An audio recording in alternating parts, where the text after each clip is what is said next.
Varanasi. The name itself evokes a sense of mystery, of ancient rituals, and of a spirituality that has endured for millennia. This city, often referred to as the spiritual heart of India, is a place where time seems to stand still, and yet it pulses with the energy of life. Situated on the banks of the sacred river Ganges, Varanasi is one of the oldest continuously inhabited cities in the world. Its streets and ghats have witnessed the ebb and flow of countless generations, each leaving their mark on this timeless city. Its history stretches back over 3,000 years, making it a living link to the dawn of civilization. The ancient structures and landmarks stand as silent witnesses to the passage of time, narrating stories of a bygone era. For Hindus, Varanasi holds a special place of reverence. It is believed that dying here and being cremated along the banks of the Ganges allows one to attain moksha, or liberation from the cycle of rebirth. It is one of the 7 sacred cities of Hinduism, and it is believed to be the city of Shiva, the god of destruction and transformation. The temples dedicated to Shiva are a testament to the city's deep spiritual roots. Pilgrims flock to Varanasi from all over India and the world to bathe in the sacred waters of the Ganges and to perform ancient rituals. These rituals, passed down through generations, are a blend of devotion, tradition, and faith. The city is a vibrant tapestry of life and death, of spirituality and chaos. The serene temples stand in stark contrast to the bustling streets, creating a unique harmony that defines Varanasi. Narrow alleyways, bustling with life, lead to ancient temples and ghats, where pilgrims gather to pray and perform rituals. These winding paths are a maze of history and culture, each turn revealing a new story. The air is thick with the scent of incense, marigolds, and the smoke from funeral pyres. This blend of aromas creates an atmosphere that is both sacred and somber, a reminder of the city's eternal connection to the cycle of life and death. Varanasi is often described as the spiritual heart of Hinduism. It is a city where life and death are intertwined and where the cycle of reincarnation is ever present. Hindus believe that dying in Varanasi releases the soul from the cycle of rebirth and leads to moksha, or liberation. The city is home to over 2,000 temples, each dedicated to a different deity. The most famous of these is the Kashi Vishwanath temple, dedicated to Shiva. The temple is a riot of color and sound, with bells ringing, pilgrims chanting, and priests performing elaborate rituals. The ghats, or steps leading down to the Ganges, are an integral part of Varanasi's spiritual landscape. It is here that pilgrims come to bathe in the sacred waters, to perform rituals, and to cremate their dead. The ghats are a hive of activity, with people bathing, washing clothes, and performing religious ceremonies. The Ganges River is the lifeblood of Varanasi, a city that thrives on its banks. It is not just a river, it is a goddess, a mother, and a symbol of purity and redemption. For millions, it is a sacred entity that embodies the divine. Hindus believe that bathing in the Ganges washes away sins and purifies the soul, offering a chance for spiritual renewal and a fresh start. The river is also believed to have healing powers, and people come from all over India to collect its waters, which they consider sacred and medicinal. Every morning, as the sun rises over the Ganges, thousands of pilgrims gather at the ghats to perform Surya Namaskar, a series of yoga postures that greet the sun and honor the river. The air is filled with the sound of chanting and the scent of incense as people offer prayers to the rising sun, creating a serene and spiritual atmosphere. The Ganges is also a place of death, where the cycle of life comes full circle. Hindus believe that cremating their dead on the banks of the Ganges will release their souls from the cycle of rebirth, granting them moksha, or liberation.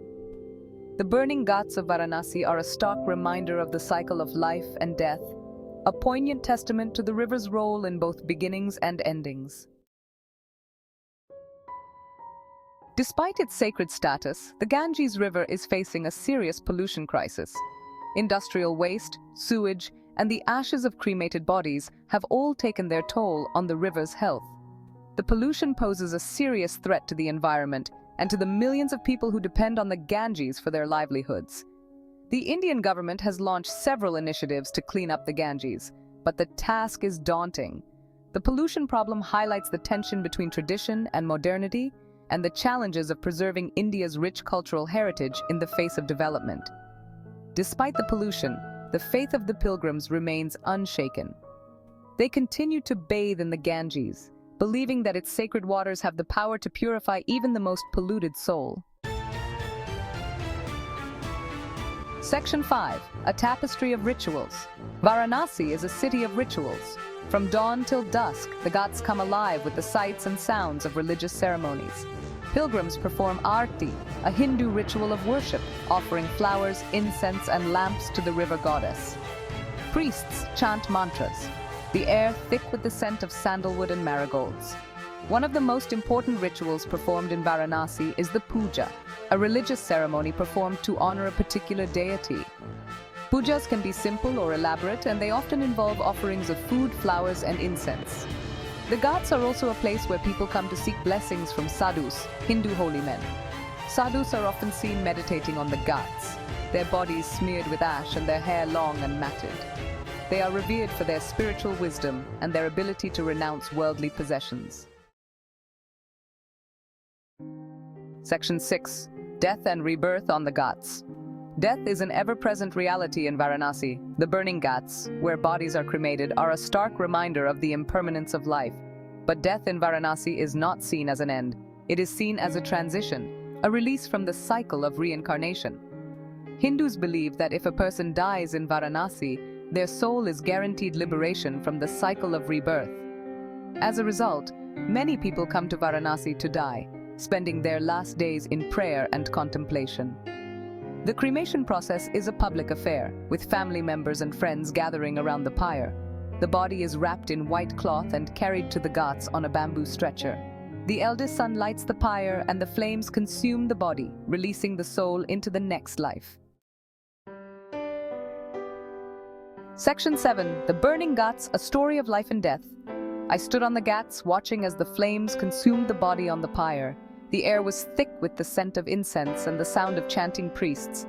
The heat was intense, the smell of burning flesh acrid. It was a sensory overload, yet strangely grounding. It was a scene that could have been morbid, but there was a strange sense of peace, of acceptance.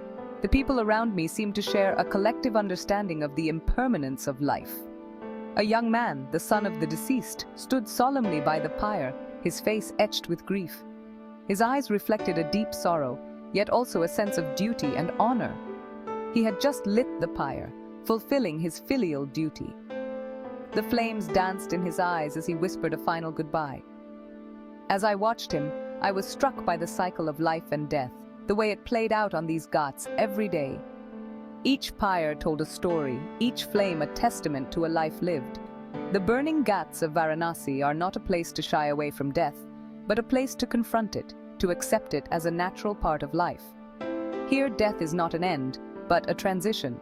It is a place where the veil between the physical and the spiritual world seems to thin, and where the cycle of reincarnation is made visible. The rituals performed here are a bridge between worlds, a reminder of the eternal journey of the soul. Section 8. Beyond the ghats, temples, and ashrams. While the ghats are the most iconic image of Varanasi, the city is much more than just its riverfront.